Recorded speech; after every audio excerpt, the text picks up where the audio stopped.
कभी आपने भी सोचा होगा कि लोहे की कुल्हाड़ी में इतनी ताकत कहाँ से आ जाती है कि वो एक बड़े से बड़े पेड़ को भी जड़ से काट देती है। लोहे में इतनी ताकत तो नहीं होती, ताकत तो उसे कोई और ही देता है। जंगल में एक बहुत पुराना और घना पेड़ था।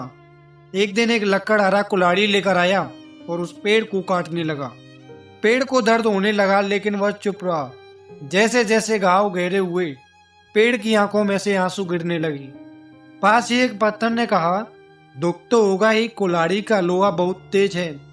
पेड़ सिकसिकाते हुए बोला, दोस्त मुझे लोहे की मार का उतना दुख नहीं है, पर जरा देखो उस कुल्हाड़ी के पीछे लगे उस लकड़ी के बेंट को। वो तो मेरी अपनी ही डाली का हिस्सा है। लोहा मुझे इसलिए काट पा रहा है क्योंकि मेरी अपनी ही लकड़ी उसका साथ दे रही है। सेम इसी प्रकार जिंदगी में भी दुश्मन हमें कभी हरा नहीं सकता अगर हमारे अपने उसे रास्ता ना दिखाएं।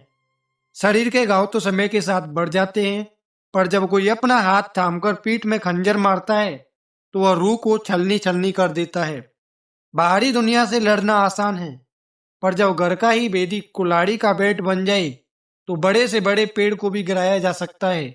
इसलिए याद रखना, अपनी कमजोरियों और अपने राज को सोच समझकर बांटना, क्योंकि जो आज आपकी छांव में बैठा है कल वही कुल्हाड़ी का बेट बनकर आपकी जड़ें काट सकता है।